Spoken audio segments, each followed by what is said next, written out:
ಬಂದು ಮುಟ್ಟಿಬಿಟ್ರೆ, ಆ ಸ್ಥಾನವನ್ನು, ಆ ಕಂಬವನ್ನು ಬಂದು ಮುಟ್ಟಿಬಿಟ್ರೆ ಮುಟ್ಟಿದವನು ಗೆದ್ದ. ಹುಡುಕುವ ಆಟ, ಕಣ್ಣಾಮುಚ್ಚಾಲೆ ಆಟ, ರಾಮನ ಆಡುವ ಆಟ ಅದು.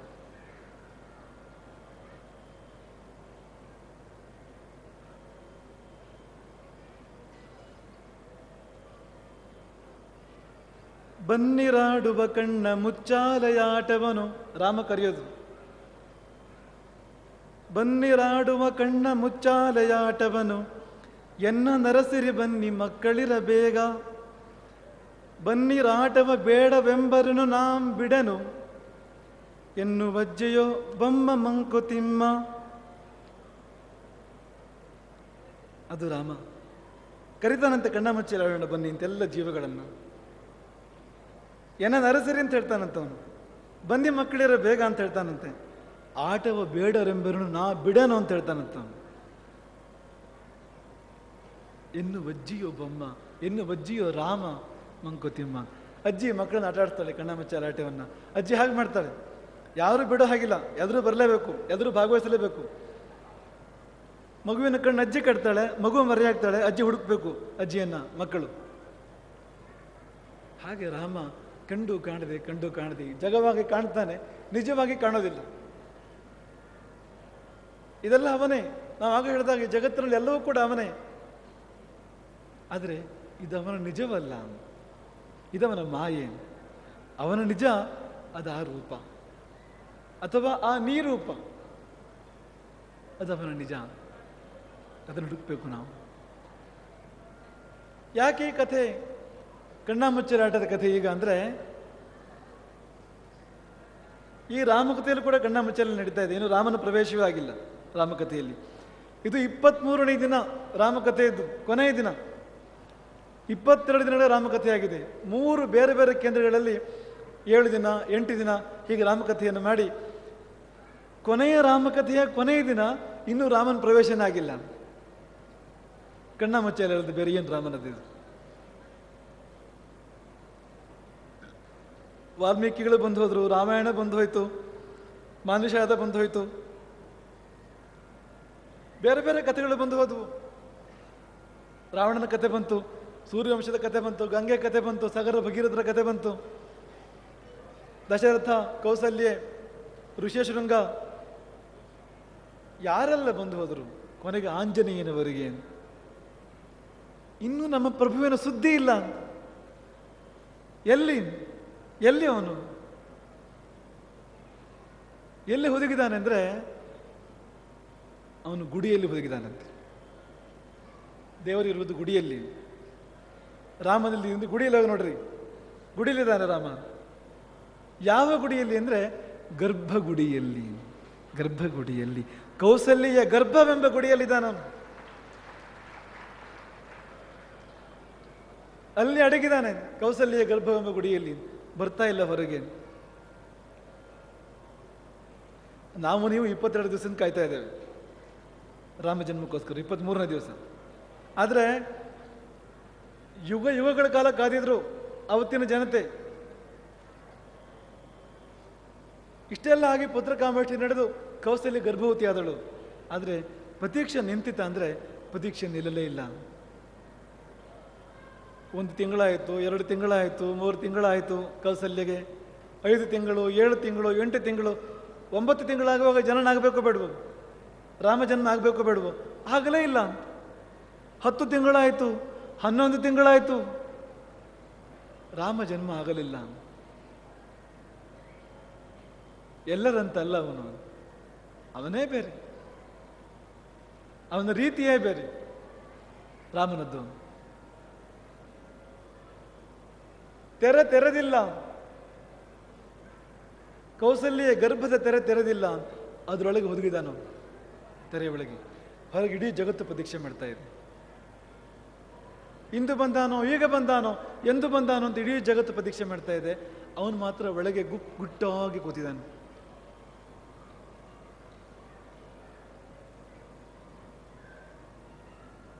ರಾಮನೆಂಬ ಮಹಾನದಿಯ ಮೊದಲ ಬಿಂದು ಕಾಣ್ತಾ ಇಲ್ಲ. ರಾಮನೆಂಬ ಮಹಾಕಾವ್ಯದ ಮೊದಲಕ್ಷರ ಕಾಣ್ತಾ ಇಲ್ಲ. ರಾಮನೆಂಬ ಹಗಲಿನ ಪ್ರಥಮ ಕಿರಣ ಕಾಣ್ತಾ ಇಲ್ಲ, ಮರೆಯಾಗಿದೆ. ರಾಮನೆಂಬ ಮಹಾಪ್ರಯಾಣ, ಮಹಾಯಾತ್ರೆ, ರಾಮಾಯಣ. ರಾಮಾಯಣ ಅಂದ್ರೆ ರಾಮನ ಪ್ರಯಾಣ ಅಂತ ಅರ್ಥ. ಅದಕ್ಕೆ ರಾಮನ ಗತಿ. ಮೊದಲ ಹೆಜ್ಜೆ ಕಾಣ್ತಾ ಇಲ್ಲ, ಮರೆಯಾಗಿದೆ. ಕೌಸಲ್ಯ ಗರ್ಭದಲ್ಲಿ ಅವನು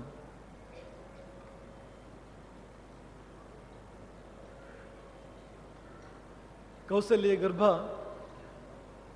ಅವಳ ಮಾತೃತ್ವ ಬ್ರಹ್ಮಾಂಡಕ್ಕಿಂತ ದೊಡ್ಡದು. ಯಾಕೆಂದ್ರೆ ಬ್ರಹ್ಮಾಂಡವೇ ಅವಳು ಗರ್ಭದಲ್ಲಿದೆ. ಬ್ರಹ್ಮಾಂಡ ನಾಯಕ ಅವಳು ಗರ್ಭದಲ್ಲಿದ್ದಾನೆ. ಸಹಜವಾಗಿ ಮಾತೇಂದ್ರ ದೊಡ್ಡವಳು, ಕೌಸಲ್ಯ ಮತ್ತು ದೊಡ್ಡವಳು. ಇನ್ನೂ ದೊಡ್ಡವಳು ಯಾಕೆಂದ್ರೆ ಅವಳ ಹೊಟ್ಟೆಯಲ್ಲಿ ಬ್ರಹ್ಮಾಂಡ ನಾಯಕನಿದ್ದಾನೆ. ಮಾತೃದೇವೋಭವ ಅಂತ ಹೇಳ್ತೇವೆ. ಇವಳು ದೇವ ಮಾತೆ.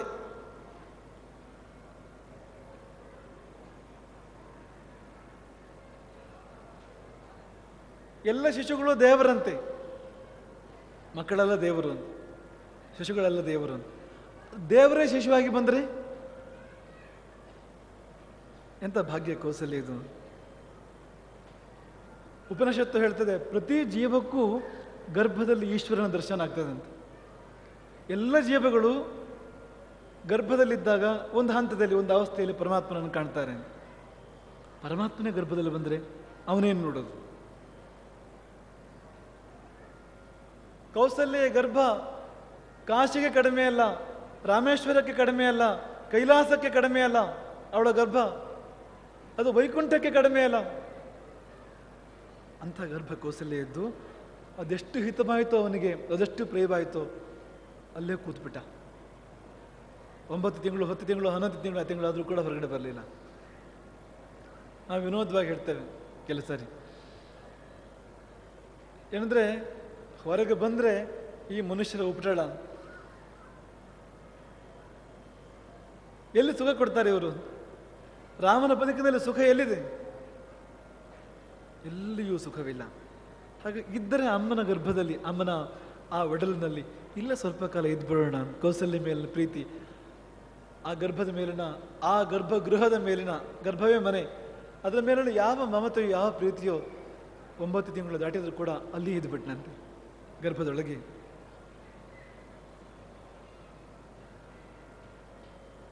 ಕಣ್ಣ ಮುಚ್ಚಲೆ. ಹಾಗೆ ನಮ್ಮ ಕವಿ ಗಜಾನ್ ಶರ್ಮಾ ಅದನ್ನು ವರ್ಣನೆ ಮಾಡ್ತಾರೆ, ರಾಮಕಥೆಯ ಕವಿ. ನಾವು ಹೀಗೆ ಹಾಡೋಣ, ಮುಟ್ಟಬಾರೋ ಮುಟ್ಟಬಾರೋ ಪುಟ್ಟ ರಾಮ. ಚಿಕ್ಕ ಚಿಕ್ಕ ಮಕ್ಕಳಿಗಾಗಿ ಮುಟ್ಟಬಾರೋ ಮುಟ್ಟಬಾರೋ ಪುಟ್ಟ ರಾಮ, ಕಣ್ಣು ಕಟ್ಟಿ ಅಡಿಗೆ ಬಿಟ್ಟೆ ದಿಟ್ಟ ರಾಮ, ಕುಂಟಿ ಕುಂಟಿ ಸೋತೆನಯ್ಯೋ ತುಂಟ ರಾಮ. ಕುಂಟಾಟ, ಕುಂಟ ಮುಟ್ಟಾಟ ಅಂತ ಇರ್ತದೆ, ನಾವು ಕುಂಟಿ ಕುಂಟಿ ಮುಟ್ಟಬೇಕು ಹೋಗಿ, ಅದರ ನೆನಪು. ಕುಂಟಿ ಕುಂಟಿ ಸೋತನಯ್ಯೋ ತುಂಟ ರಾಮ. ನಿಜವಾಗಿ ನಾವೆಲ್ಲ ಕುಂಟ್ತಾನೆ ಇದ್ದೇವೆ.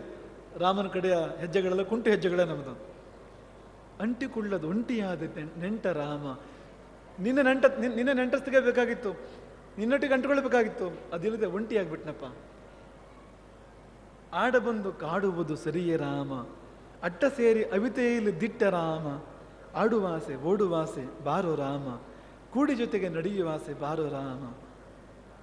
ಮಗು ಹೇಳುತ್ತೆ, ತಾಟಕೆಯು ಆಟಿಕೆಯ ಕಸಿಯುತಿ ಹೇಳು ಬಾ. ತಾಟಕಿ ಆಟಿಕೆ ಕಸಿತಾ ಇದ್ದಾಳು ಬಂದವಳು, ಬಾಬಾ ಕಾಪಾಡು. ಕತ್ತಲೆಯು ಮುತ್ತಿ ಭೀತಿ ಬಿತ್ತುತಿಹುದು ಬಾ, ಹತ್ತು ತಲೆಯ ರಕ್ಕಸನು ಹೆದರಿಸುವನು ಬಾ. ಇಷ್ಟು ಇಷ್ಟು ಬೆಣ್ಣ ಕೊಡುವೆ ಮುಟ್ಟು ನನ್ನ ಬಾ. ಬಂದು ಮುಟ್ಟಿದ್ರೆ ರಾಮ ನಮ್ಮನ್ನು ನಾವೇನಾಗ್ತೇವೆ ಯೋಚನೆ ಮಾಡಿ. ರಾಮ ಬಂದು ಮುಟ್ಟಿದ್ರೆ ನಮ್ಮನ್ನು, ರಾಮನ ಸ್ಪರ್ಶವಾದರೆ ನಾವು ಬಂಗಾರವಾಗ್ತೇವೆ. ಮುಟ್ಟು ಬಾ ಮುಟ್ಟು ಬಾ, ಮಗುವಾಗಿ ಕರಿಬೇಕು ನಾವು ನನ್ನ. ಅವನಿಗೆ ಆಸೆ ತೋರಿಸೋಣ ಸ್ವಲ್ಪ.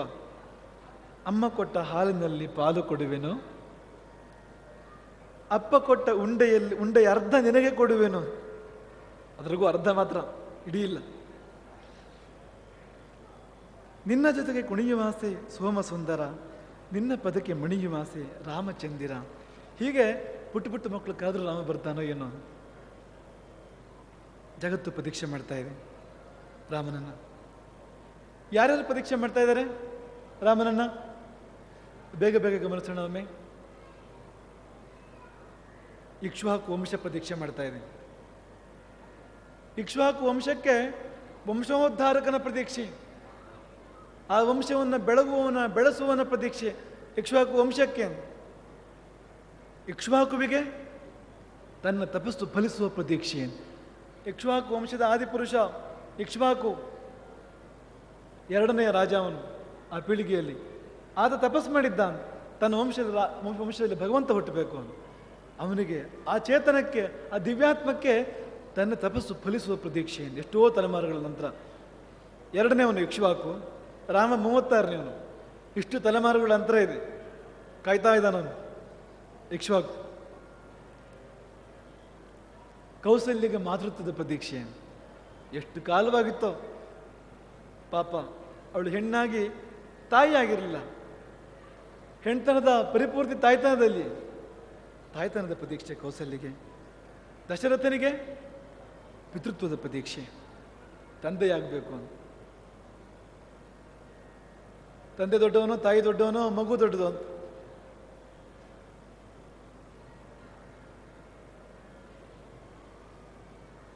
ಮಗು ಏನು ಚಿಕ್ಕದು, ಮಹತ್ವದ್ದಲ್ಲ ಅಂತ ಉಪೇಕ್ಷೆ ಮಾಡೋಕ್ಕಾಗತ್ತಾ? ಆಗೋದಿಲ್ಲ. ಯಾಕೆಂದರೆ ತಂದೆಯಾಗೋದು ಮಗುವಿನಿಂದಾಗಿ. ಅವನು ಬೇರೆ ಏನು ಬೇಕಾರಾಗ್ಬೋದು, ತಂದೆ ಆಗ್ಲಿಕ್ಕೆ ಸಾಧ್ಯ ಇಲ್ಲ. ತಾಯಿ ಆಗ್ಲಿಕ್ಕೆ ಸಾಧ್ಯ ಇಲ್ಲ ಮಗುವಿಲ್ದಿದ್ರೆ. ತಾಯಿ ಆಗಬೇಕಂದ್ರೆ ಮಗು ಬೇಕು ಅಂತ. ತಾಯಿಗೆ ತಾಯಿತನ ಕೊಡೋದು ಮಗು, ತಂದೆಗೆ ತಂದೆತನ ಕೊಡೋದು ಮಗು. ಇಲ್ಲಂತೂ ಎಂಥ ಪಿತೃತ್ವವನ್ನು ಎಂಥ ಮಹತ್ವವನ್ನು ಕೊಡ್ತಕ್ಕಂಥ ಮಗು ಅದು ರಾಮನೆಂಬ ಮಗು, ರಾಮರತ್ನ. ಸುಮಿತ್ರೆಗೆ ಸೌಮಿತ್ರಿಯ ಸಮರ್ಪಣೆಯ ಪ್ರತೀಕ್ಷೆ, ಶತ್ರುಘ್ನನ ಸಮರ್ಪಣೆಯ ಪ್ರತೀಕ್ಷೆ. ಆ ಚೇತನ ಈಗಲೇ ಸುಮಿತ್ರೆ ಗೊತ್ತು ಅನ್ನೋ ಅರ್ಥ ಹೇಳ್ತಾ ಇರೋದಲ್ಲ. ಸುಮಿತ್ರೆಯ ಜೀವ, ಸುಮಿತ್ರೆಯ ಆತ್ಮ ಹಾತುರದಿದೆ. ಅವಳ ಮನಸ್ಸಿಗೆ ಗೊತ್ತಿಲ್ಲದೆ ಇರ್ಬೋದು, ಅವಳ ಆತ್ಮಕ್ಕೆ ಗೊತ್ತು. ಒಂದು ದಿನ ನಾನು ಇಂಥ ಮಗನನ್ನು ಹಿಡಿದು ರಾಮನಿಗೆ ಕೊಡ್ತೇನೆ, ರಾಮನಿಗೆ ಸಮರ್ಪಣೆ ಮಾಡ್ತೇನೆ. ಎಂಥ ತಾಯಿಯವಳು. ಕಾಡಿಗೆ ಹೊರಟು ರಾಮ ನಿಂತರೆ ಕೌಸಲ್ಯ ಎತ್ತಳು. ರಾಮ ನಮಸ್ಕಾರ ಮಾಡುವಾಗ ಕೌಸಲ್ಯ ಹೇಳ್ತಾಳೆ, ಹೋಗ್ಬೇಡ ಅಂತ ಹೇಳ್ತಾಳೆ ರಾಮನಿಗೆ. ಅದೇ ಸುಮಿತ್ರೆಗೆ ಲಕ್ಷ್ಮಣ ನಮಸ್ಕಾರ ಮಾಡಿದರೆ, ಸುಮಿತ್ರೆ ಹೇಳಿದ್ದೇನು ಲಕ್ಷ್ಮಣನಿಗೆ, ಹೋಗು ಹೋಗು ಬೇಗ ಹೋಗು, ಇವನು ಅಣ್ಣ ಅಲ್ಲ, ನಿನ್ನ ಭಾಗ್ಯ ದೇವತೆ ಇವನು, ನಿನ್ನ ಸರ್ವಸ್ವ ಇವನು. ಅಯೋಧ್ಯೆ ಇಲ್ಲ ಅಂತ ಅನ್ಕೋಬೇಡ, ರಾಮನಿರುವ ಕಾಡೇ ಅಯೋಧ್ಯೆ. ರಾಮನಿಲ್ಲದ ಅಯೋಧ್ಯೆ ಕಾಡು. ನಾನಿಲ್ಲ ಅಂತ ಅನ್ಕೋಬೇಡ, ಸೀತೆಯೇ ನಾನು, ನನ್ನನ್ನು ಸೀತೆಯಲ್ಲಿ ಕಾಣು. ದಶರಥನ ರಾಮನಲ್ಲಿ ಕಾಣು, ಕಾಡಿನಲ್ಲಿ ಅಯೋಧ್ಯೆಯನ್ನು ಕಾಣು. ಗಚ್ಚ ತಾತ ಗಚ್ಚೇತ್ಯ ಅಸಕೃತ ಬ್ರವೀತ್. ಒಂದಲ್ಲ 10 ಸಾರಿ ಹೇಳಿದಂತೆ ಹೋಗು ಹೋಗು ಅಂತ ಯಾವ ತಾಯಿ ಹೇಳ್ತಾಳೆ? ಅವಳು ಮಗುವನ್ನು ಹಿತ್ತಿದ್ದೇ ರಾಮನಿಗೋಸ್ಕರವಾಗಿ. ಆ ಸುಮಿತ್ರೆಯ ಪ್ರತೀಕ್ಷೆ. ಅಯೋಧ್ಯೆಯ ವೀರ ಸೈನಿಕರು ಪ್ರತೀಕ್ಷೆ ಮಾಡ್ತಾ ಇದ್ದಾರೆ. ಏನು ಪ್ರತೀಕ್ಷೆ ಮಾಡ್ತಾ ಇದ್ದಾರೆ? ಲೋಕೈಕ ವೀರನ ಉದಯವಾಗಲಿ, ಅಸಹಾಯ ಶೂರನ ಉದಯವಾಗಲಿ. ಅವನ ಹುಬ್ಬು ಗಂಟೆಕ್ಕಿದ್ರೆ ದೇವತೆಗಳು ನಡುಗಬೇಕು. ಅಂಥ ಮಹಾಶೂರನ ಉದಯವಾಗಲಿ, ಧೀರನ ಉದಯವಾಗಲಿ.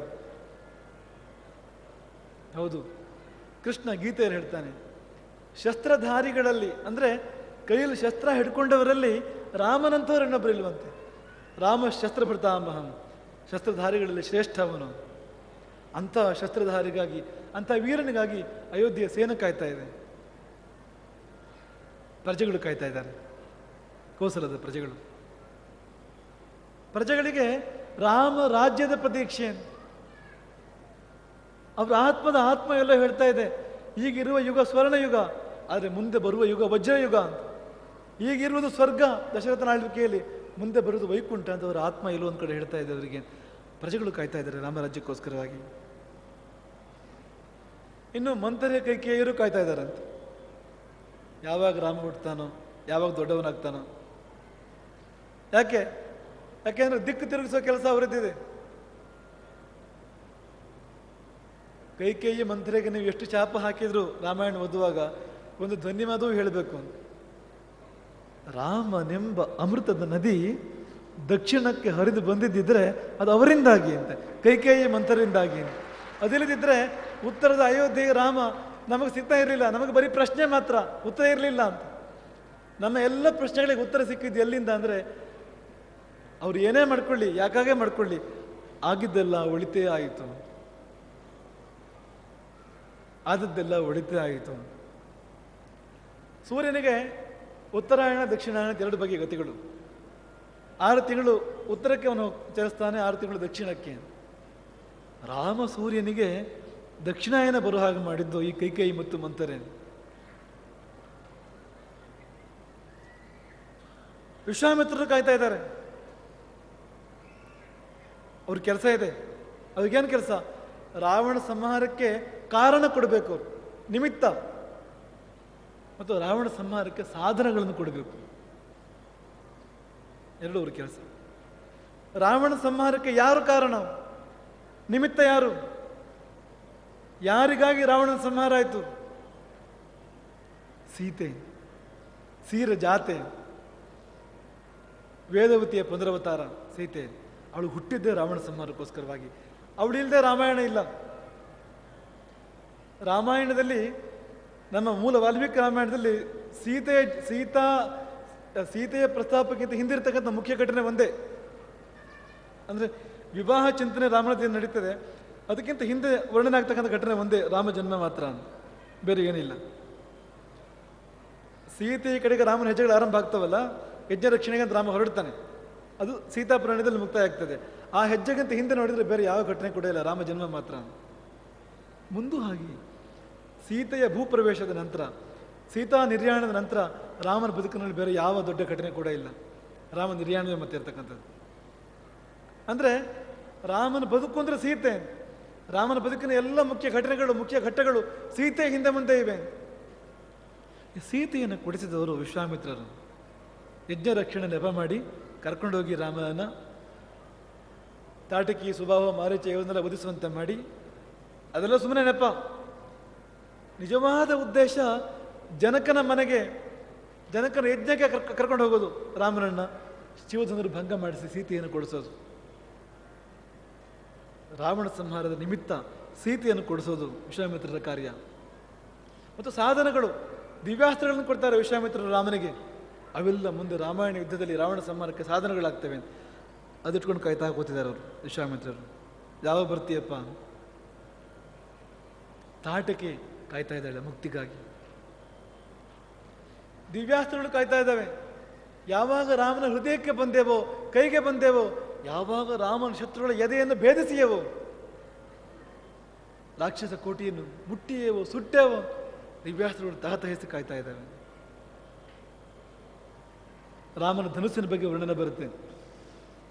ಒಂದೆರಡು ಕಡೆಗೆ ರಾಮನ ಧನುರ್ಬಾಣಗಳಿಗೆ, ಆಯುಧಗಳಿಗೆ ಜೀವ ಇತ್ತು ಅಂತ ಗೊತ್ತಾಗುತ್ತೆ ನಮಗೆ. ಎಲ್ಲಿ ಅಂದರೆ ಖರದೂಷಣ ಸಂಗ್ರಾಮ ಸಮಯದಲ್ಲಿ, ಇನ್ನು ಯುದ್ಧ ಶುರುವಾಗಿಲ್ಲ, ಶುರುವಾಗಬೇಕಷ್ಟೇ.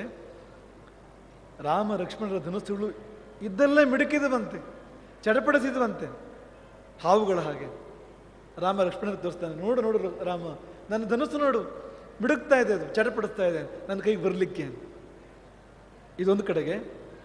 ರಾಮ ಮಹಾನಿರ್ಯಾಣಕ್ಕೆ ಹೊರಟಾಗ ಕೊಟ್ಟ ಕೊನೆಯಲ್ಲಿ ಧನುಸ್ಸು ಆಕಾರ ತಾಳಿ, ಮೂರ್ತಿ ತಾಳಿ ಅವನ ಜೊತೆಗೆ ಬರ್ತದೆ. ಅವೆಲ್ಲ ಕಾಯ್ತಾ ಇದ್ದಾವೆ. ಮಾರೀಚ ಮತ್ತು ಅವನ ಸಹಚರರು, ಮಾರೀಚನ ಸಹಚರರಿಗೆ ಮುಕ್ತಿಯ ಪ್ರತೀಕ್ಷೆ, ಸುಬಾಹು ಮೊದಲಾದವರಿಗೆ. ಮಾರೀಚನಿಗೆ ಮಾಯೆ ಪ್ರತೀಕ್ಷೆ, ಅವನು ಮಾಯಾಮೃಗ ಆಗಬೇಕು. ಅವನು ಆ ಮಾಯೆ ರಾವಣನಿಗೆ ತಿರುಗುಬಾಣ ಆಗಬೇಕು.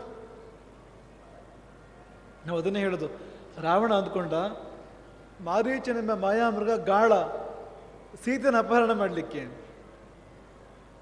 ರಾವಣ ಅಂದ್ಕೊಂಡಿದ್ದು ಮಾಯಾಮೃಗವನ್ನು ಗಾಳವಾಗ ಮಾಡಿಕೊಂಡು ಸೀತೆಯನ್ನು ಹಿಡ್ಕೊಳ್ತಾನೆ, ಸೀತಾಪಹರಣ ಮಾಡ್ತಾನೆ. ರಾಮ ಅಂದ್ಕೊಳ್ತಾನೆ ಸೀತೆಯನ್ನ ಗಾಳ ಮಾಡಿ ನಿನ್ನನ್ನು ಹಿಡಿತೇನೆ ನಾನು ಅಂತ. ಮಾಯಾಮೃಗ ಗಾಳವಾಗಿ ಸೀತೆಯ ಅಪಹರಣ, ಸೀತೆಯೇ ಗಾಳವಾಗಿ, ಸೀತೆಯೇ ಮಾಯಿಯಾಗಿ ರಾವಣನ ಮರಣ. ಮಾಯಿ ಹೇಗೆ ನಮ್ಮನ್ನು ಮುಸುಕ್ತದೆ ಗೊತ್ತಿರೋದಿಲ್ಲ ನಮಗೆ. ಈ ಘಟನೆಗೋಸ್ಕರವಾಗಿ ಮಾರೀಚ ಕಾಯ್ತಾ ಇದ್ದಾನೆ, ಅಹಲ್ಯೆ ಕಾಯ್ತಾ ಇದ್ದಾಳೆ. ಮುಡಿಯಲ್ಲಿ ಅಡಿಯನ್ನಿಡು, ನಾ ಅಹಲ್ಯೆಯು ರಾಮ, ನನ್ನ ಮುಡಿಯಲ್ಲಿ ಅಡಿಯನ್ನಿಡು ಅಂತ ಅವಳು ಕಾಯ್ತಾ ಇದ್ದಾಳೆ. ನನ್ನ ಈ ಕಾಠಿಣ್ಯ ಹೋಗಲಿ, ಜಾಡ್ಯ ಹೋಗಲಿ, ಚೈತನ್ಯ ಬರಲಿ, ಮೊದಲಿನ ರೂಪ ಬರಲಿ, ಶಾಪ ಮುಕ್ತಳಾಗಬೇಕು. ಅಹಲ್ಯೆ ಕಾಯ್ತಾ ಇದ್ದಾಳೆ. ಶಿವಧನುಸ್ಸು ಕಾಯ್ತಾ ಇದೆ. ಶಿವಧನುಸ್ಸು ಅದಕ್ಕೆ ಪಾಣಿಗ್ರಹಣದ ಅಪೇಕ್ಷೆ. ರಾಮನ ಕರಸ್ಪರ್ಶ ತನಗಾಗಬೇಕು. ಅದಾದರೆ ಆ ಪಾಣಿಗ್ರಹಣದ ಮುಂದಿನ ಹೆಜ್ಜೆ ಏನು ಅಂದರೆ ಸೀತೆಯ ಪಾಣಿಗ್ರಹಣ. ಅದಕ್ಕಾಗಿ ಶಿವಧನಸ್ಸು ಕಾಯ್ತಾ ಇದೆ.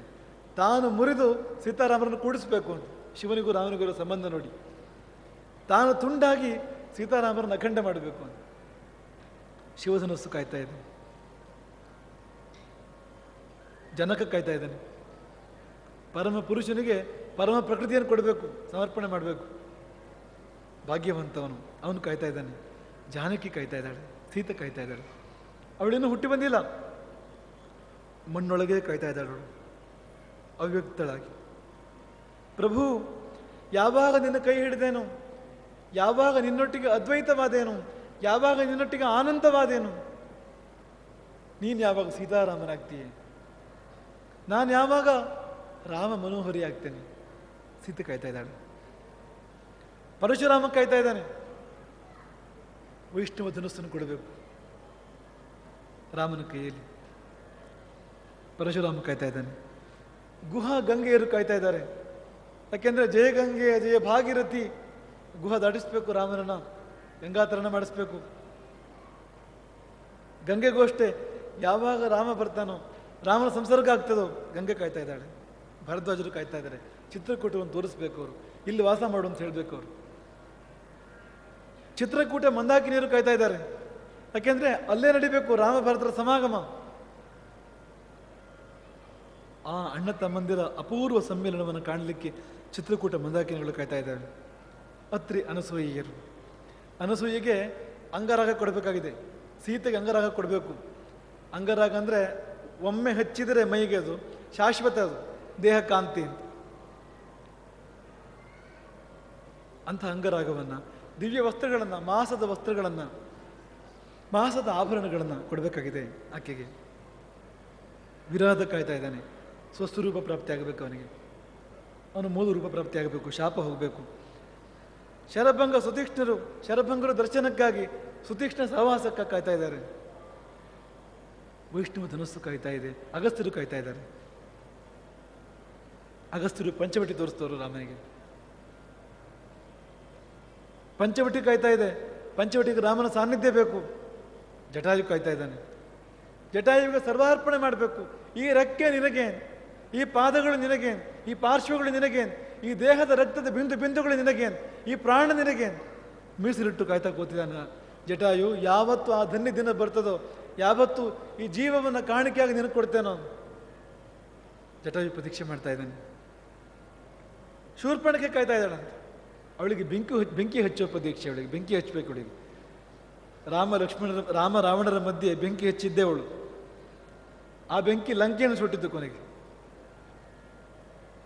ಖರದೂಷಣರು, ರಾಕ್ಷಸ ಕೋಟಿ, ಪಂಚವಟಿಯ ರಾಕ್ಷಸ ಕೋಟಿ, ಅವರು ಕಾಯ್ತಾ ಇದ್ದಾರೆ. ಯಾಕೆಂದ್ರೆ ರಾಮನ ವಿಶ್ವರೂಪ ನೋಡ್ಬೇಕು ಅವರು.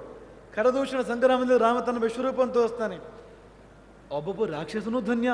ಯಾಕೆಂದ್ರೆ 14,000 ರಾಕ್ಷಸರು ಒಟ್ಟಿಗೆ ಮುತ್ತಿದಾಗ ರಾಮನೆಂತಹ ವೇಗದಲ್ಲಿ ಯುದ್ಧ ಮಾಡಿದನಂತೆ ಅಂದರೆ, ಹೇಗೆ ಮೋಹಗೊಳಿಸಿದನಂತೆ ಅಂದರೆ, ಎಲ್ಲ ರಾಕ್ಷಸರು ರಾಮನಾಗಿ ಕಾಣ್ತಾರೆ.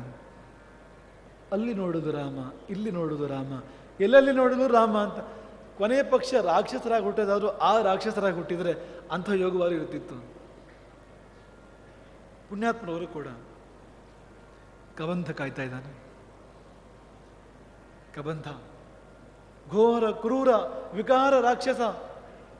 ತಲೆಯಿಲ್ಲ, ಕಾಲಿಲ್ಲ, ಉದ್ದ ಕೈ, ಎದೆಯಲ್ಲೊಂದು ದೊಡ್ಡ ಕಣ್ಣು, ತೆಂಗಿನಕಾಯಿ ಅಂತ ಕಣ್ಣು, ಎದೆಯಲ್ಲೊಂದು, ಹೊಟ್ಟೆಯಲ್ಲಿ ದೊಡ್ಡ ಬಾಯಿ, ಪಾತಾಳದಂಥ ಗುಡಾಡದಂಥ ಬಾಯಿ.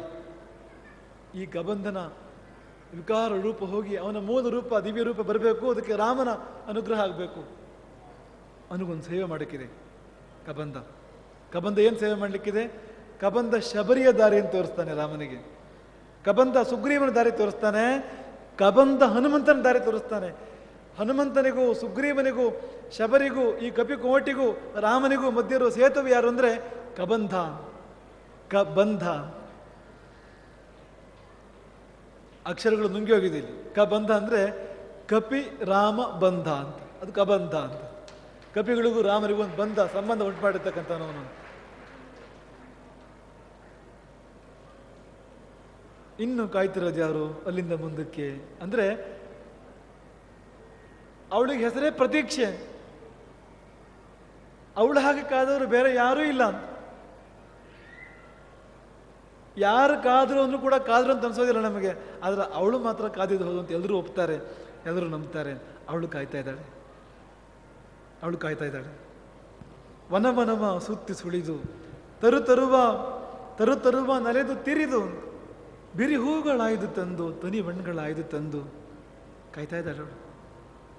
ಕೊಳದಲ್ಲಿ ಮುಳುಗಿ ಮಿಂದು ಬಿಳಿನಾರು ಮಡಿಯನೊಟ್ಟು ತಲೆವಾಗಿ ಲಿಂಗೆ ಬಂದು ಹೊಸಿತಿರಲ್ಲಿ ಕಾದು ಕಾದು ಕಾದು ನಿಂದು ಕಾಯ್ತಾ ಇದ್ದಾಳೆ. ಯಾರವಳು? ಬರೀ ಸುಮ್ಮನೆ ಅಂತ ಅನ್ಕೋಬೇಡಿ, ಅವಳು ಬರೀ ಅಲ್ಲ, ಅವಳು ಶಬರಿ. ಶಬರಿಗೆ ರಾಮನ ನೋಟದ ಪ್ರತೀಕ್ಷೆ, ಶಬರಿಗೆ ರಾಮನ ಊಟದ ಪ್ರತೀಕ್ಷೆ. ರಾಮ ನೋಡಬೇಕು, ತಾನು ರಾಮನ ನೋಡಬೇಕು, ರಾಮನಿಗೆ ಉಣಿಸ್ಬೇಕು ಊಟವನ್ನು ಅನ್ನೋ ಪ್ರತೀಕ್ಷೆ ಶಬರಿಗೆ. ಪ್ರತೀಕ್ಷೆಯ ಪ್ರತಿರೂಪ ಅವಳಿಗೆ.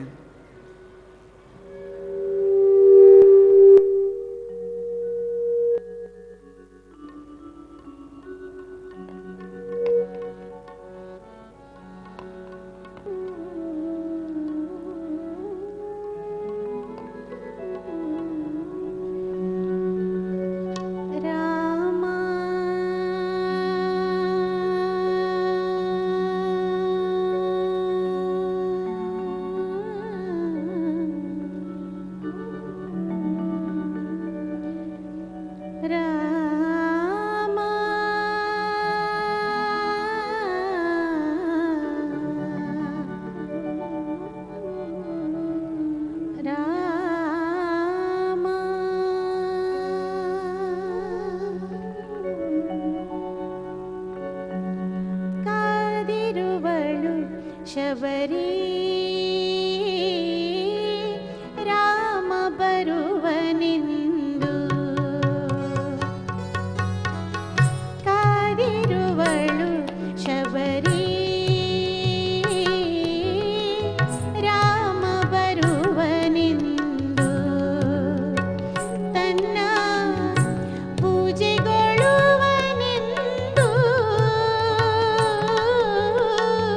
ಕಾದಿರುವಳು.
ಶಬರಿ ಕಾಯ್ತಾ ಇದ್ದಾಳೆ.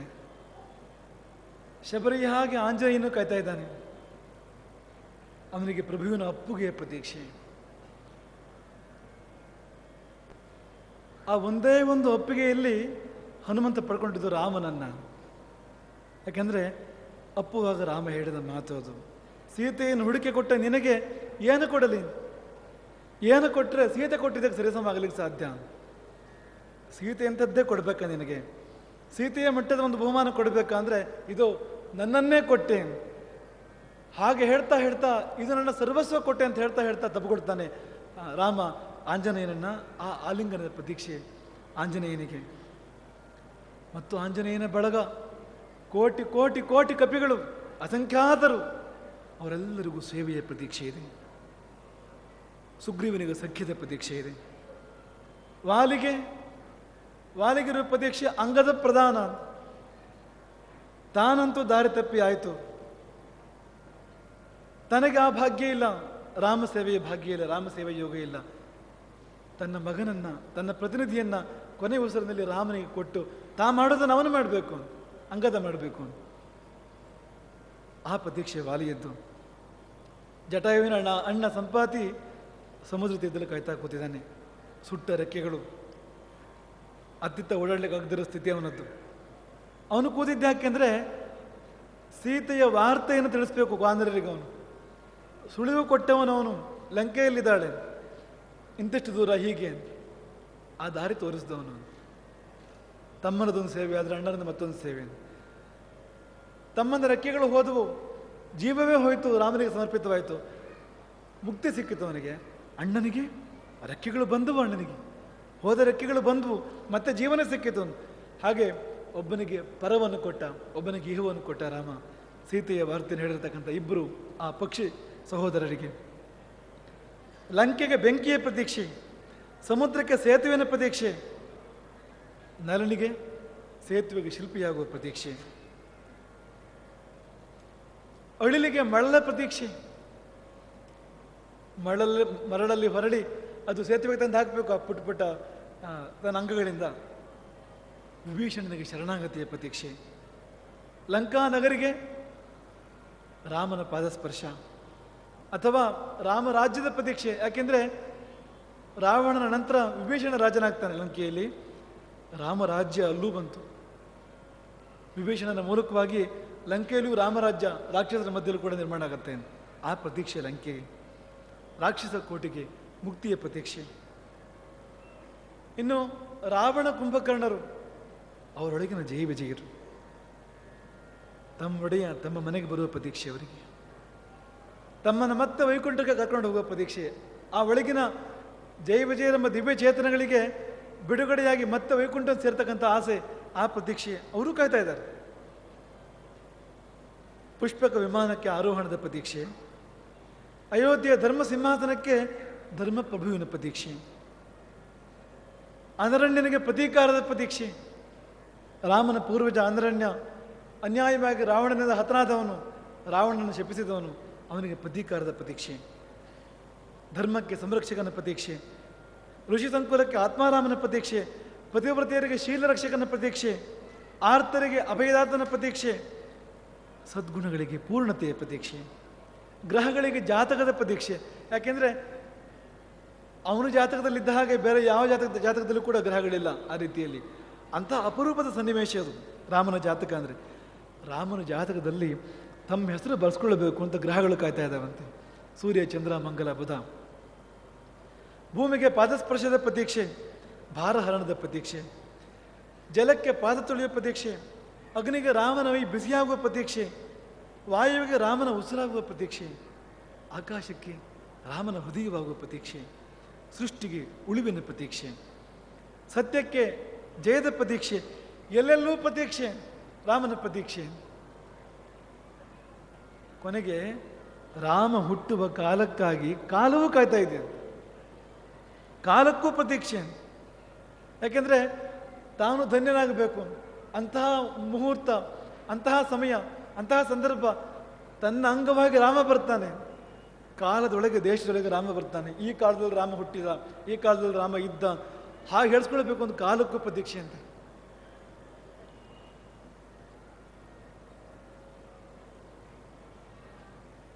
ವಿಷ್ಣುವಿಗೂ ಪ್ರತೀಕ್ಷೆಯಂತೆ, ಸ್ವಯಂ ರಾಮನಿಗೂ ಪ್ರತೀಕ್ಷೆ.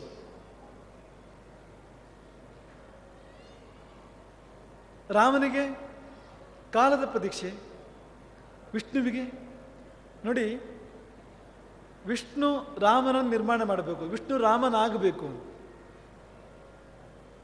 ಊಹೆ ಮಾಡಿ ಆ ಗರ್ಭದೊಳಗೆ ಏನು ನಡೀತಾ ಇರ್ಬೋದು? ಕೌಸಲ್ಯ ಗರ್ಭದಲ್ಲಿ ಏನು ನಡೀತಾ ಇರ್ಬೋದು?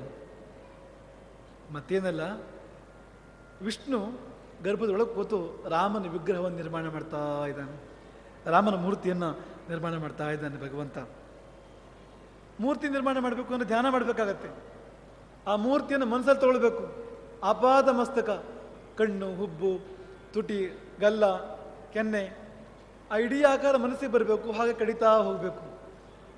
ರಾಮ ತನ್ನನ್ನು ತಾನು ಕಡಿತಾ ಇದ್ದಾನೆ, ವಿಷ್ಣು ತನ್ನನ್ನು ತಾನು ಕಡಿತಾ ಇದ್ದಾನೆ. ಹುತ್ತದೊಳಗಿನ ವಾಲ್ಮೀಕಿ ಹಾಗೆ ಭಗವಂತ ಕೌಸಲ್ಯ ಗರ್ಭವೆಂಬ ಹುತ್ತದೊಳಗೆ.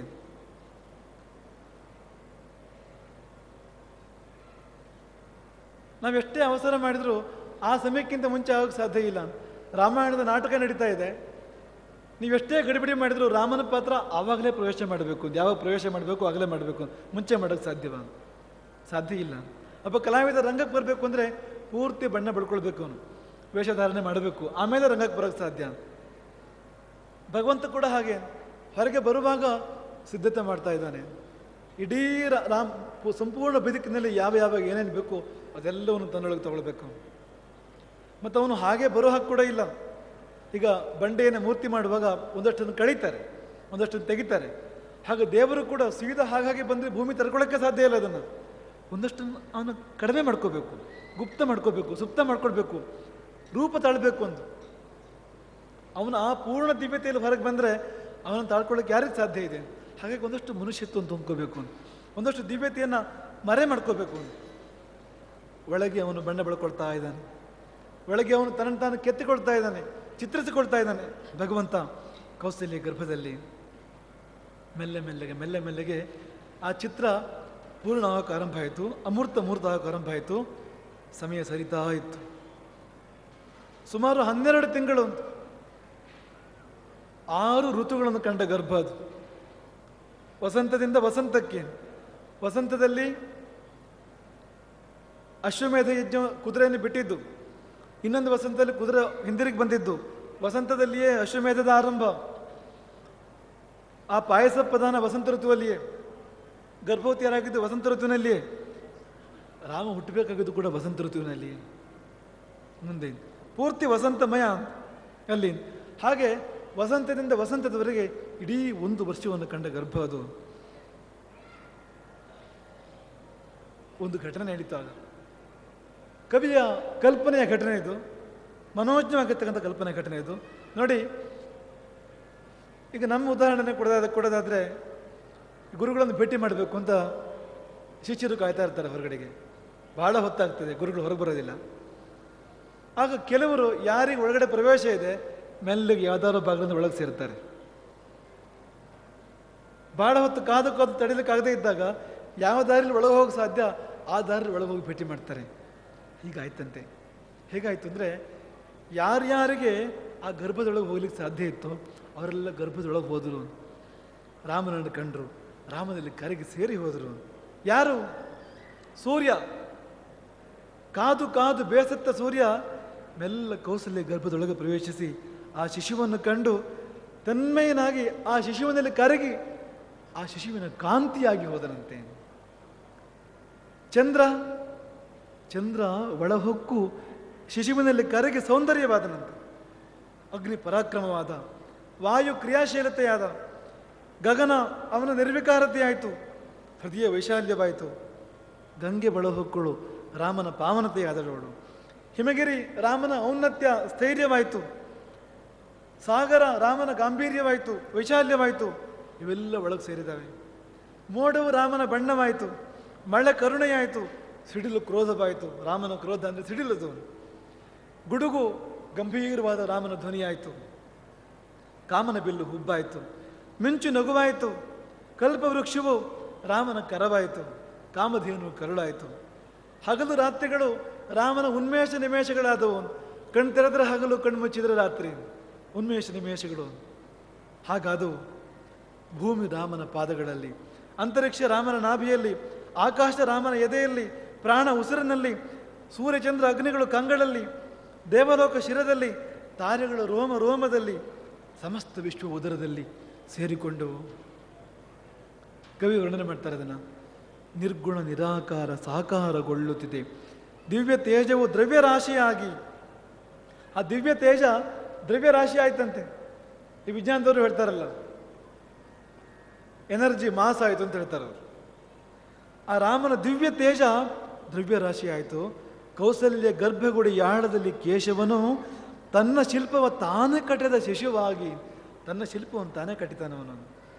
ಜಗದ ಚೇತನವೆಲ್ಲ ಚಲಿಸುತ್ತಿದೆ ಮಗುವಿನಡೆ, ಹರಿತಾನೆ ಹರಿದಿಹನು ಪ್ರಾಣವಾಗಿ. ವಿಶ್ವಶಕ್ತಿಗಳೆಲ್ಲ ಸಾಮರ್ಥ್ಯ ಬಲದೊಡನೆ ಶಿಶು ತನುವಿಗಿಳಿದಿಹವು ತ್ರಾಣವಾಗಿ.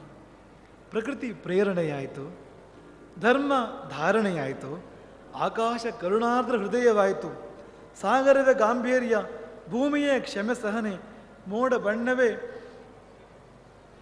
ಬಣ್ಣವ ನೀಡೆ, ನದಿ ನಡಿಗೆಯಾಯಿತು. ನದಿ ಅವನ ನಡಿಗೆಯಂತೆ, ರಾಮನ ನಡಿಗೆ. ಯಾಕೆಂದರೆ ಮೋಡ ಬಣ್ಣ ಆದಮೇಲೆ ನದಿ ನಡಿಗೆ ಆಗಲೇಬೇಕು ಅಂತ. ರಾಮನ ಪರಾಕ್ರಮವು ಅಗ್ನಿದೇವನ ಸೇವೆ, ಹೆಮಗಿರಿಯ ದೃಢತೆ ಘನ ಸ್ಥಿರತೆಯಾಯಿತು. ಮಿಂಚು ಕಣ್ಣೋಟದಲ್ಲಿ ಅನಿಲ ಚಲನೆಯು ಸಾಗಿ, ಪುಣ್ಯಗಳು ಸತ್ಕೃತಿಯ ವರತೆಯಾಯಿತು. ನಕ್ಷತ್ರ ಮೈಕಾಂತಿ, ಸೂರ್ಯ ತೇಜವೇ ನಯನ, ನಾದವೇ ನುಡಿಯಾಯಿತು. ವಾಯುದೇವನು ಉಸಿರು, ವರುಣ ರಾಮನ ಕರುಣ, ಚಂದ್ರ ಚೆಲುವೆ ಬೆರಿದು ಮಗುಳ್ಳಗೆಯಾಯಿತು ರಾಮನದ್ದು. ಹೀಗೆ ಸಮಸ್ತ ಪ್ರಕೃತಿಯೇ ಒಳ ಸೇರಿತು. ಪಂಚತತ್ವಗಳ ಮೆರವಣಿಗೆ, ಪಂಚಭೂತಗಳು ಸಾಲಾಗಿ ಕೌಸಲ್ಯ ಗರ್ಭದೊಳಗೆ ಹೋಗ್ತವೆ, ರಾಮನ ಮೈಯಲ್ಲಿ ಜಾಗ ಪಡ್ಕೊಳ್ತವೆ, ಧನ್ಯ ಆಗ್ತವೆ. ಒಂದೊಂದಕ್ಕೊಂದೊಂದು ಪಾತ್ರ, ಒಂದು ಬಣ್ಣ ಆಯಿತು, ಒಂದು ರೂಪ ಆಯಿತು, ಒಂದು ಪರಿಮಳವಾಯಿತು, ಒಂದೊಂದಾಯಿತು. ರಾಮ ಕಾಯ್ತಾ ಇದ್ದಾನೆ. ರಾಮ ಯಾಕೆ ಕಾಯ್ತಿದ್ದಾನೆ ಅಂದರೆ, ಆ ಕಾಲ ಬರಬೇಕು. ಯಾವ ಕಾಲ? ಭೂಗೋಳ ಖಗೋಲಗಳಲ್ಲಿ ಆ ಬಗೆಯ ವಾತಾವರಣ ಬರಬೇಕು. ಹಾಗಿದ್ರೆ ಮಾತ್ರ ರಾಮ ಹೊರಗೆ ಬರೋಕ್ಕೆ ಸಾಧ್ಯ. ರಾಮನನ್ನು ಧಾರಣೆ ಮಾಡುವ ಶಕ್ತಿ ಇರುವ ಕಾಲ ಬರಬೇಕು. ರಾಮ ಜನ್ಮವನ್ನು ಧಾರಣೆ ಮಾಡುವ ಶಕ್ತಿ ಕಾಲಕ್ಕೆ ಬೇಕು. ಗ್ರಹಗಳು ಅಲ್ಲಲ್ಲಿ ಹೋಗಿ ನಿಲ್ಲಬೇಕಾಗ್ತದೆ, ತಾರೆಗಳು ಅಲ್ಲಲ್ಲಿ ಹೋಗಿ ನಿಲ್ಲಬೇಕಾಗ್ತದೆ. ಅಂಥ ಸನ್ನಿವೇಶ ಖಗೋಳದಲ್ಲಿ ನಿರ್ಮಾಣ ಆಗಬೇಕು. ಭೂಗೋಳದಲ್ಲಿ ಆಗಿದೆ. ಭೂಗೋಳದಲ್ಲಿ ದಶರಥ, ಕೌಸಲ್ಯ, ಸುಮಿತ್ರೆ ಎಲ್ಲರೂ ಸಿದ್ಧರಾಗಿದ್ದಾರೆ. ಕಪಿಗಳು, ಆ ಕಡೆ ರಾಕ್ಷಸರು, ಋಷಿಗಳು. ಭಾರತ ವರ್ಷದಲ್ಲಿ ಅಥವಾ ಪ್ರಪಂಚದಲ್ಲಿ ರಾಮ ಬರುವುದಕ್ಕಿಂತ ಮುಂಚೆ ಯಾರ್ಯಾರೆಲ್ಲ ಹುಟ್ಟಬೇಕು, ಎಲ್ಲಿರಬೇಕು, ಎಲ್ಲಿ ಬೆಳಿಬೇಕು, ಏನಾಗಬೇಕು, ಯಾವ ವರ ಇರಬೇಕು, ಯಾವ ಶಾಪ ಇರಬೇಕು, ಅದೆಲ್ಲವೂ ಯೋಜನೆ ಆಗಿಬಿಟ್ಟಿದೆ. ಇಡೀ ಭಾರತ ವರ್ಷದಲ್ಲಿ, ಇಡೀ ಭೂಮಂಡಲದಲ್ಲಿ ರಾಮನ ಬದುಕಿನಲ್ಲಿ ಪಾತ್ರ ವಹಿಸುವವರು ಎಲ್ಲರೂ ಕೂಡ ಸಿದ್ಧರಾಗಿದ್ದಾರೆ. ಅಲ್ಲಲ್ಲಿ ಕೆಲವರು ಸಿದ್ಧರಾಗಲಿಕ್ಕಿದ್ದಾರೆ. ಆ ಕಾಲ ಬರಬೇಕಿದೆ. ಖಗೋಳ ಇನ್ನೂ ಸಿದ್ಧವಾಗಿಲ್ಲ. ಗ್ರಹಗಳು ಆಯಾ ಸ್ಥಾನವನ್ನು ಸೇರ್ಕೊಳ್ಬೇಕು, ಆಗಲೇ ರಾಮನ ಉದಯ ಆಗಲಿಕ್ಕೆ ಸಾಧ್ಯ. ಈಗ ವಿಮಾನ ಹಾರಬೇಕು ಅಂದರೆ ವಿಮಾನ ನಿಲ್ದಾಣವೇ ಬೇಕು, ವಿಮಾನ ಇಳಿಬೇಕು ಅಂದರೆ ವಿಮಾನ ನಿಲ್ದಾಣವೇ ಬೇಕು. ನಮ್ಮನೆ ಗದ್ದೆಯಲ್ಲಿ ವಿಮಾನ ಇಳಿಸಿ ಅಂದರೆ ವಿಮಾನ ಇಳಿಯೋಕ್ಕೆ ಸಾಧ್ಯ ಇಲ್ಲ ಅಲ್ಲಿ. ಯಾಕೆಂದರೆ ಆ ಭೂಮಿಗೆ ಆ ಶಕ್ತಿ ಬೇಕು, ಧಾರಣೆ ಮಾಡ್ಕೊಳ್ಳೋ ಶಕ್ತಿ ಬೇಕು. ಹಾಗೆ ಕಾಲಕ್ಕೆ ಆ ಶಕ್ತಿ ಬೇಕು ಅಂತ, ಅದಕ್ಕಾಗಿ ಕಾಲ ಕಾಯ್ತಾ ಇದ್ದಾನೆ ಭಗವಂತ. ಪ್ರವೇಶಕ್ಕೂ ಮುಹೂರ್ತ, ನಿಷ್ಕ್ರಮಣಕ್ಕೂ ಮುಹೂರ್ತ. ಅದಿಲ್ಲ ಅಂದರೆ ನೀವು ಕೇಳ್ಬೋದು, 12 ತಿಂಗಳವರೆಗೆ ಯಾಕೆ ಇರಬೇಕು ಗರ್ಭದಲ್ಲಿ, 9 ತಿಂಗಳಿಗೆ ಹೊರಗೆ ಬರಬಾರ್ದಾ? ಆ ಮುಹೂರ್ತ ಬರಬೇಕು ಅಂದರೆ ಆ ಮುಹೂರ್ತಕ್ಕೆ ಸರಿಯಾಗಿ ಒಳಗೆ ಹೋಗ್ಬೇಕಾಗಿತ್ತು, 9 ತಿಂಗಳಿಗೆ ಹೊರಗೆ ಬರಬೇಕಾಗಿತ್ತು. ಯಾಕೆ ಹಾಗೆ ಮಾಡಿದ್ದು ಅಂದರೆ, ಹಾಗೆಲ್ಲ ಪ್ರವೇಶಕ್ಕೂ ಮುಹೂರ್ತ ಬೇಕು, ಪ್ರವೇಶ ಮಾಡಲಿಕ್ಕೂ ಕಾಲ ಬೇಕು, ನಿಷ್ಕ್ರಮಣಕ್ಕೂ ಕಾಲ ಬೇಕು. ಆ 2 ಕಾಲಗಳ ಮಧ್ಯೆ 1 ವರ್ಷದ ಅವಧಿ ಇದೆ, 6 ಋತುಗಳ ಅವಧಿ ಇದೆ. ಹಾಗಾಗಿ 9 ತಿಂಗಳಲ್ಲಿ ಹೊರಗೆ ಬರಲಿಕ್ಕೆ ಸಾಧ್ಯವೇ ಇಲ್ಲ. 12 ತಿಂಗಳು ಒಳಗೆ ಇರಲೇಬೇಕು. ಹಾಗಾಗಿ ಒಳಗಡೆಯಿಂದ ಕಾಯ್ತಾ ಇದ್ದಾನೆ ಭಗವಂತ, ಕಾಲಕ್ಕಾಗಿ ಕಾಯ್ತಾ ಇದ್ದಾನೆ. ಭಗವಂತನೇ ಆದರೂ ಕೂಡ ಪ್ರಕೃತಿಯಲ್ಲಿ ಬಂದಾಗ ಪ್ರಕೃತಿಯ ನಿಯಮಗಳನ್ನು ಪಾಲನೆ ಮಾಡ್ತಾನೆ ಅವನು. ಮನುಷ್ಯತ್ವದ ನಿಯಮಗಳನ್ನು, ಮರ್ಯಾದೆಗಳನ್ನು, ಭೂಮಿಯ ಮರ್ಯಾದೆಗಳನ್ನು, ನಿಯಮಗಳನ್ನು ಪಾಲನೆ ಮಾಡ್ತಾನೆ. ಅದಿಲ್ಲ ಅಂದರೆ ಗ್ರಹಗಳನ್ನು ಅವನ ವಿಶಾಲ ಬಾಹುಗಳಿಂದ, ಅವನ ಬೃಹತ್ ಹಸ್ತಗಳಿಂದ ಆಯಾ ಗ್ರಹವನ್ನು ಆಯಾ ರಾಶಿಯಲ್ಲಿ ಇಟ್ಬಿಡ್ಬೋದಲ್ಲ. ಒಂದು ಕ್ಷಣದಲ್ಲಿ ಸೂರ್ಯ ಅಲ್ಲಿ ಹೋಗು, ಮಂಗಲ ಇಲ್ಲಿ ಹೋಗು, ಶನಿ ಅಲ್ಲಿ ನಿಲ್ಲು, ಗುರು ಇಲ್ಲಿ ಬಾ ಅಂತ ಹೇಳ್ಬೋದಲ್ಲ ಅವನು. ಹಾಗೆ ಹೇಳಲಿಲ್ಲ. ನಾನೂ ನಿಯಮ ಪಾಲನೆ ಮಾಡ್ತೇನೆ, ನಾನು ಬ್ರಹ್ಮಾಂಡಕ್ಕೆ ಒಡೆಯನಾಗಿರ್ಬೋದು, ಈ ಬ್ರಹ್ಮಾಂಡ ನನ್ನ ಸೃಷ್ಟಿ, ಈ ನಿಯಮಗಳು ನನ್ನ ಶಾಸನ, ಈಶ್ವರನ ಶಾಸನ ಅದನ್ನು ನಾನು ಮುರಿಯೋದಿಲ್ಲ. ಹಾಗಾಗಿ ತಾನಾಗಿ ಚಲಿಸಿ ಚಲಿಸಿ ಅವು ಅಲ್ಲಲ್ಲಿ ಬಂದು ನಿಲ್ಲಬೇಕು, ಆಯಾ ಕೇಂದ್ರಕ್ಕೆ ಬರಬೇಕು. ಅವನು ಕಾಯ್ತಾ ಇದ್ದಾನಂತೆ ಭಗವಂತ. ವಿಚಿತ್ರ, ಯಾಕೆಂದರೆ ದಾಸರು ಹೇಳ್ತಾರೆ, ಯಾವ ಗ್ರಹ ಬಲ ಬೇಕು? ಅವನಲ್ಲಿ 2 ಗ್ರಹ ಮುಖ್ಯವಾದಿದೆ ಅಂತ ಭಗವಂತನಲ್ಲಿ. ಒಂದು ಅನುಗ್ರಹ, ಇನ್ನೊಂದು ನಿಗ್ರಹ. ನವಗ್ರಹಕ್ಕಿಂತ ಮೇಲೆ ಅದು. ಅವನು ಅನುಗ್ರಹ ಮಾಡಿದರೆ ಯಾವ ಗ್ರಹವೂ ಏನೂ ಮಾಡೋಕ್ಕೆ ಸಾಧ್ಯ ಇಲ್ಲ. ಅವನು ನಿಗ್ರಹ ಮಾಡೋಕ್ಕೆ ಬಂದರೆ ಯಾವ ಗ್ರಹವೂ ನಮ್ಮನ್ನು ಕಾಪಾಡೋಕ್ಕೂ ಸಾಧ್ಯ ಇಲ್ಲ. ಅಂಥವನು ಇದು ಸುಮ್ಮನೆ ನಾಟಕ. ಯಾಕೆಂದ್ರೆ ಅವನೇ ಇದು ಬೇರೆ, ಅದು ಬೇರೆ ಅಲ್ಲ. ಅವನೇ ರವಿ, ಅವನೇ ಚಂದ್ರ, ಅವನೇ ಬುಧ, ಅವನೇ ಗುರು, ಅವನೇ ಶುಕ್ರ, ಶನಿ, ರಾಹು, ಕೇತು, ಅವನೇ ಹಗಲು ರಾತ್ರಿ, ಅವನೇ ಪಕ್ಷ, ಮಾಸ, ನಕ್ಷತ್ರ, ಯೋಗ, ತಿಥಿ, ಎಲ್ಲವೂ ಅವನೇ. ಇಲ್ಲಿ ನಿಂತ ಈ ಪಾತ್ರ, ಅಲ್ಲಿ ನಿಂತ ಆ ಪಾತ್ರ, ಅಲ್ಲಿ ನಿಂತ ಆ ಪಾತ್ರ ಮಾಡ್ತಾ ಇದ್ದಾನೆ. ಗರ್ಭದೊಳಗೆ ಅವನೇ ಶಿಷ್ಯವಾಗಿ ಕಾಯ್ತಾ ಇದ್ದಾನೆ, ಹೊರಗೆ ಗ್ರಹಗಳೊಳಗೆ ಅವನೇ ಸನ್ನಿಹಿತನಾಗಿ ಅಲ್ಲಲ್ಲಿಗೆ ಎಲ್ಲಿ ಹೋಗಿ ನಿಲ್ಲಬೇಕೋ ಅಲ್ಲಿ ಹೋಗಿ ನಿಲ್ಲುವಂಥ ಚಲನೆಯನ್ನು ಅವನೇ ಮಾಡ್ತಾ ಇದ್ದಾನೆ. ನೋಡಿ ಆ ಸ್ವಾರಸ್ಯವನ್ನು.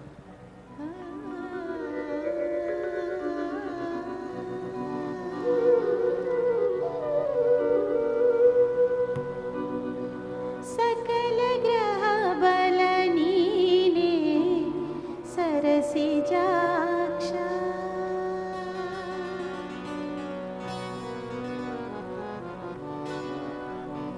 ಸಕಲ ಗ್ರಹ ಬಲ ನೀನೇ ಸರಸಿಜಾಕ್ಷ, ಸಕಲ ಗ್ರಹ ಬಲ ನೀನೇ ಸರಸಿಜಾಕ್ಷ, ನಿಖಿಲ ರಕ್ಷಕ ನೀನೇ ವಿಶ್ವವ್ಯಾಪಕನೇ, ಸಕಲ ಗ್ರಹ ಬಲ ನೀನೇ ಸರಸಿಜಾಕ್ಷ.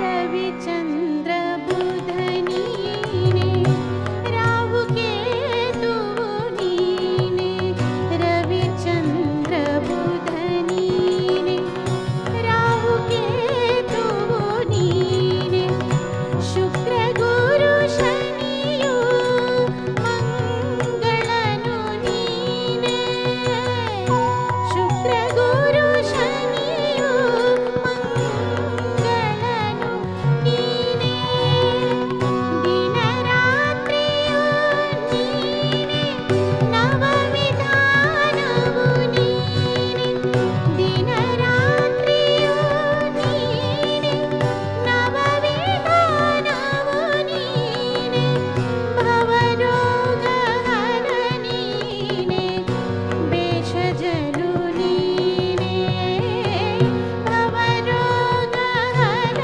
ನೀನೇ, ಭೇಷಜನು ನೀನೇ, ಸಕಲ ಗ್ರಹ ಬಲ ನೀನೇ ಸರಸಿಜಾಕ್ಷ.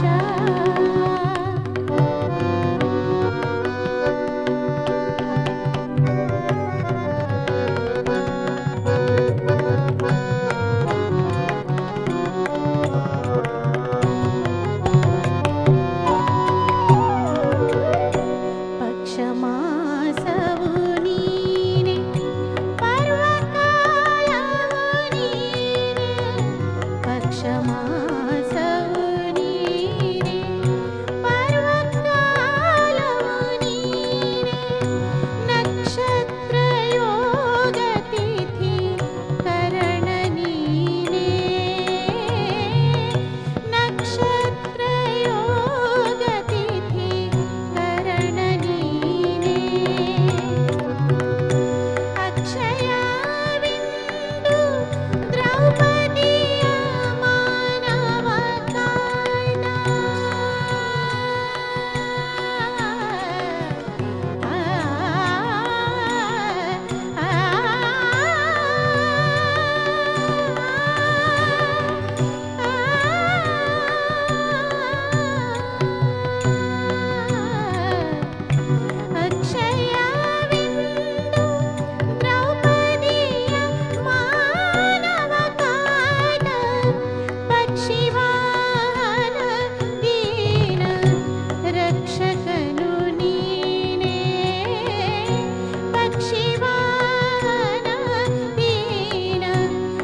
रक्षकनु नीने सकल ग्रह बल नीने सरसिजाक्ष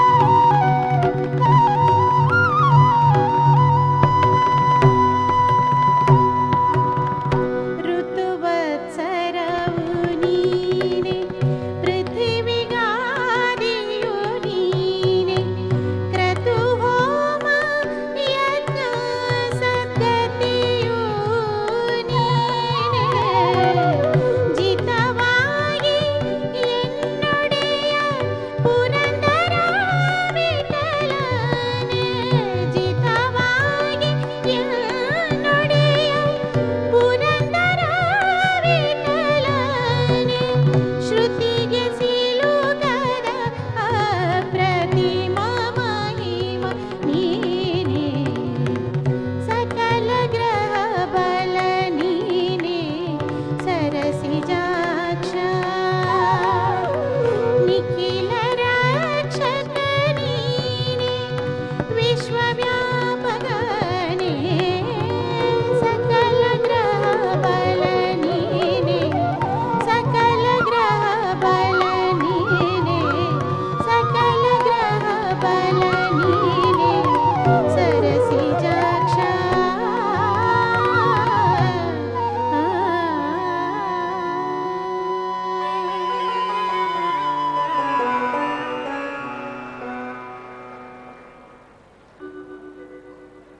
ಧರೆಗಿಳಿಯುವ ದೇವರ ದೇವರಿಗೆ ಸೇವೆ ಸಲ್ಲಿಸಲಿಕ್ಕೆ ಬ್ರಹ್ಮಾಂಡವೇ ತಾತಯಿಸ್ತಾ ಇದೆ. ಎಲ್ಲರೂ ತಮ್ಮ ತಮ್ಮ ಸೇವೆ ಮಾಡ್ತಾ ಇದ್ದಾರೆ. ಗ್ರಹಗಳು ಸುಮ್ಮನಿರ್ಲಿಕ್ಕೆ ಸಾಧ್ಯವಾ? ಗ್ರಹಗಳು ತಮ್ಮ ತಮ್ಮ ಸೇವೆಯನ್ನು ಮಾಡಿದವು. ಸೂರ್ಯ ಮೇಷರಾಶಿಯಲ್ಲಿ ಹೋಗಿ ನಿಂತನಂತೆ. ಆ ಘಳಿಗೆ ಸಮೀಪಿಸುವಾಗ, ಆ ದಿನಗಳು ಹತ್ತಿರ ಬರುವಾಗ ಎಲ್ಲ ಗ್ರಹಗಳು ಒಂದೊಂದು ಕೇಂದ್ರಕ್ಕೆ ಹೋಗಿ ನಿಂತವು. ಸೂರ್ಯ ಮೇಷಕ್ಕೆ ಹೋಗಿ ಉತ್ತುಂಗನಾಗಿ ಹುಚ್ಚನಾಗಿ ಪೂರ್ಣೋಜ್ವಲನಾಗಿ ಬೆಳಗಿದನಂತೆ. ತನ್ನ ಉತ್ತುಂಗಾವಸ್ಥೆಯನ್ನು ಇರ್ತಾನೆ ಸೂರ್ಯ. ಯಾಕೆಂದರೆ ತನ್ನಲ್ಲಿ ಎಷ್ಟು ಬೆಳಕಿದೆಯೋ ಅಷ್ಟೂ ಬೆಳಕನ್ನು ರಾಮನಿಗೆ ಸುರಿಬೇಕು. ಉಚ್ಚ ಸೂರ್ಯ, ಉಚ್ಚ ಸೂರ್ಯನಿಂದಾಗಿ ಪೂರ್ಣ ತೇಜಸ್ಸು, ಪೂರ್ಣಾಧಿಕಾರ, ಸಂಪೂರ್ಣ ಅಧಿಕಾರ ರಾಮನದ್ದು. ಸೂರ್ಯನೆಂದರೆ ಅಧಿಕಾರ, ಸೂರ್ಯನೆಂದರೆ ತೇಜಸ್ಸು.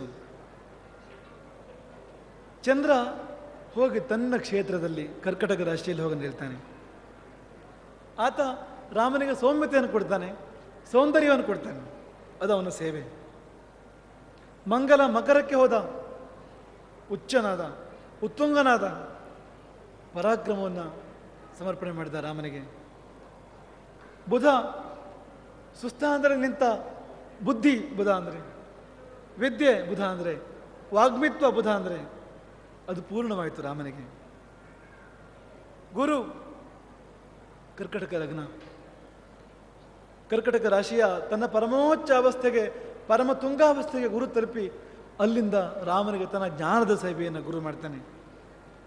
ಗುರುವಿನಿಂದಾಗಿ ರಾಮನಿಗೆ ಪೂರ್ಣ, ರಾಮನಲ್ಲಿ ಗುರುವಿನಿಂದಾಗಿ ಅಂದರೆ ಅದು ಮಾಧ್ಯಮ ಅಷ್ಟೇ, ಅದು ಅವನದ್ದೇ ಎಲ್ಲವೂ ಕೂಡ ಜ್ಞಾನದ ಪೂರ್ಣತೆ. ಮತ್ತು ಆ ಆಕಾರ, ರಾಮನ ಭವ್ಯಾಕಾರ, ಅದು ಕೂಡ ಗುರುವಿನ ಸೇವೆಯದು. ಯಾಕೆಂದರೆ ಪೀನೋನ್ನತೋರಾಶ್ಚ ಬೃಹತ್ ಶರೀರ, ಗುರುವಿನ ವಿವರಣೆ. ಆ ಪೀನ ಉನ್ನತವಾಗಿರ್ತಕ್ಕಂಥ ವಕ್ಷಸ್ಥಲ, ಎತ್ತರದ ನಿಲುವು, ಅದೆಲ್ಲ ಗುರುವಿನಿಂದ ಬರ್ತಕ್ಕಂಥದ್ದು. ಶುಕ್ರ ಮೀನ ರಾಶಿಯನ್ನು ಸೇರಿ ಉತ್ತುಂಗನಾಗಿ ಉಚ್ಚನಾಗಿ ನಿಂತು ಸುಖವನ್ನು, ಸೌಂದರ್ಯವನ್ನು, ಕಲೆಗಳನ್ನು ರಾಮನಿಗೆ ಧಾರೆ ಎರೆದ. ಶನಿ ತುಲಾರಾಶಿಯಲ್ಲಿ, ಅಲ್ಲಿ ಕೂಡ ಉಚ್ಚನಾಗಿ ಉತ್ತುಂಗನಾಗಿ ನಿಂತು ರಾಮನಿಗೆ ವೈರಾಗ್ಯವನ್ನು, ಕ್ಲೇಶಗಳನ್ನು, ಯಾಕೆಂದ್ರೆ ಅದು ಕೂಡ ಬೇಕು. ರಾಮ ಕ್ಲೇಶ ಅನುಭವಿಸ್ತಾ ಇದ್ದರೆ ನಾವು ಸುಖವಾಗಿ ಇರೋಕ್ಕೆ ಸಾಧ್ಯ ಇಲ್ಲ. ಯಾಕೆಂದರೆ ರಾಮನ ಬದುಕನ್ನು ನೋಡಿದರೆ ಕ್ಲೇಶಮಯವಾಗಿ ಕಾಣ್ತದೆ ನಮಗೆ, ಹೊರಗಣ್ಣಿಗೆ, ಚರ್ಮಚಕ್ಷುವಿಗೆ. ನಾವು ಎಷ್ಟೋ ಸಲ ಅಂದ್ಕೊಳ್ತೇವೆ ಅದು ಯಾಕೆ ಹಾಗೆ ಅಂದರೆ ನಮ್ಮೆಲ್ಲರ ಕಷ್ಟಗಳನ್ನು ಸ್ವೀಕಾರ ಮಾಡಿಬಿಟ್ಟಿದ್ದಾನೆ ಅವನು. ಮನುಷ್ಯನಾಗಿ ಬಂದು ಮನುಷ್ಯರೆಲ್ಲರ ಕಷ್ಟಗಳನ್ನು ಪೂರ್ತಿ ಸ್ವೀಕರಿಸಿ ತಾನು ಅನುಭವಿಸಿದ್ನೋ ಏನೋ ಪ್ರಭು ಅಂತ ಹಾಗನ್ನಿಸ್ತದೆ ಎಷ್ಟೋ ಸರ್ತಿ. ಹಾಗಾಗಿ ಆ ಸೇವೆ ಶನಿಯಿಂದ 5 ಗ್ರಹಗಳು ಉಚ್ಚವಾದವು. ಉಚ್ಚಸ್ಥೆ ಗ್ರಹ ಪಂಚಕೆ ಸುರಗುರವು ಸೇಂದವು ನವಮ್ಯಾಂ ತಿಥೌ ಲಗ್ನೆ ಕರ್ಕಟಕೆ ಪುನರ್ವಸುವಿತೆ ಮೇಷಂಗತೆ ಪೋಷಣಿ. ಭೋಜರಾಜ ವರ್ಣನೆ ಮಾಡ್ತಾನೆ. ಒಂದು ಗ್ರಹ ಉತ್ತುಂಗಾವಸ್ಥೆಯನ್ನು ತಲುಪಿದಾಗ ಹುಟ್ಟಿದವನು ಸುಖಿ ಆಗ್ತಾನೆ. ಸುಖಿನಃ ರಾಮ ತನ್ನ ಸುಖಕ್ಕಾಗಿರುವವನಲ್ಲ. 2 ಗ್ರಹ ಉತ್ತುಂಗಾವಸ್ಥೆಗೆ ಹೋದಾಗ ಹುಟ್ಟಿದವನು ಪ್ರಕೃಷ್ಟ ಕಾರ್ಯ ದೊಡ್ಡ ದೊಡ್ಡ ಕೆಲಸ ಮಾಡ್ತಾನೆ. ರಾಮನದ್ದು ದೊಡ್ಡ ಕೆಲಸ ಅನ್ನೋದಕ್ಕಿಂತ ಯುಗಾವತಾರದ ಕಾರ್ಯಗಳು ಅವನು ಮಾಡಿರ್ತಕ್ಕಂಥದ್ದು, ಅದನ್ನು ಮೀರಿದ್ದು. 3 ಗ್ರಹ ಉಚ್ಚವಾದರೆ ರಾಜನ ಪ್ರತಿರೂಪನಾಗ್ತಾನವನು, ರಾಜ ಸಮಾನನಾಗ್ತಾನೆ, ರಾಜನಲ್ಲ. ಆದರೆ ರಾಮನಂಥ ರಾಜರಲ್ಲಿ, ಹಾಗಾಗಿ ಅದು ಕೂಡ ಅಲ್ಲ. 4 ಗ್ರಹ ಉಚ್ಚವಾದರೆ ಆತ ಸಮ್ರಾಟ ಆಗ್ತಾನೆ, ರಾಜನೇ ಆಗ್ತಾನೆ. ರಾಮ ಅಷ್ಟೇ ಅಲ್ಲ, ಅದರ ಆಚೆಗೆ ಅವನ ವ್ಯಾಪ್ತಿ. ಕೇವಲ ಒಂದು ದೇಶದ ದೊರೆ